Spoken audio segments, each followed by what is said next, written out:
પાર્ટીમાં જ અંદર ડખ્ખા, મોટું રાજકારણ. તેમ છતાં પણ અમરેલી લોકસભા બેઠક પરથી ભાજપના ઉમેદવાર ભરત સુતરિયાની 3 લાખથી વધુના મતથી જીત નોંધાઈ છે. અમરેલી લોકસભા બેઠક પર મતદારો દ્વારા તારીખ 7 મેના રોજ મતદાન કરવામાં આવ્યું હતું, જે બાદ ગઈકાલે પ્રતાપરાય કોલેજમાં મતગણતરી કરવામાં આવી હતી, જેમાં અમરેલી બેઠક પરથી ભાજપના ઉમેદવારની જીત થઈ છે. ભરત સુતરિયા 3 લાખથી વધુના મતથી વિજેતા જાહેર થયા છે. ગઈકાલે સવારે 8 વાગ્યાથી મતગણતરી શરૂ કરવામાં આવી હતી. પોસ્ટલ બેલેટની ગણતરી કર્યા બાદ ભાજપના ઉમેદવાર આગળ રહ્યા હતા, જે બાદ ઈવીએમની ગણતરી હાથ ધરાઈ હતી. એક બાદ એક રાઉન્ડ પ્રમાણે ગણતરી કરવામાં આવી હતી, જેમાં થોડી ભારે રસાકસી જોવા મળી હતી, પરંતુ એક બાદ એક જેવી રીતે રાઉન્ડ પૂરા થતા ગયા તેમ ભરત સુતરિયા છે એ કોંગ્રેસ ઉમેદવાર જેનીબેન ઠુમ્મરની સામે આગળ વધતા ગયા અને જંગી લીડ સાથે તેઓ આગળ વધતા ગયા. હાર બાદ કોંગ્રેસ નેતા અને ઉમેદવાર રહેલા જેનીબેન ઠુમ્મરે પોતાની પ્રતિક્રિયા આપી હતી. પરિણામમાં મને જેવી અપેક્ષા હતી તેમાં હું ક્યાંક ઊણી ઉતર્યું છે. લોકોએ હજુ પણ મને ટકવા માટે વધુ સમય આપ્યો છે. આ વખતે આશા સાથે મેદાનમાં ઉતરી હતી. લોકો સુધી જવા માટે જે મનોમંથન કરવાનું છે, તેમનો વિશ્વાસ જીતવા માટે શું સંઘર્ષો કરવા પડશે તે માટેનો સમયગાળો આપ્યો છે.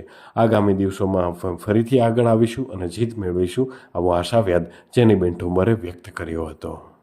લોકસભાના પરિણામ આવી ગયા છે, લગભગ લીડ જેટલા પણ મત નથી મળ્યા, શું કહેશો?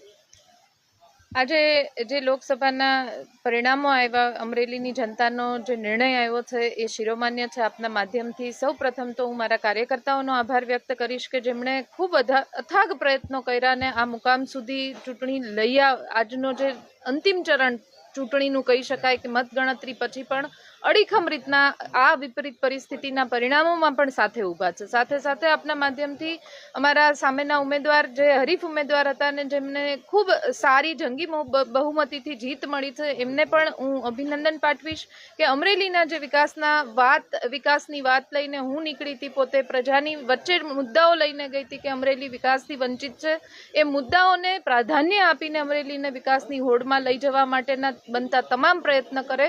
આ તકે એમને પણ વિનંતી અભિનંદન સાથેની કરીશ. જે પરિણામ આવ્યું એ શિરોમાન્ય છે.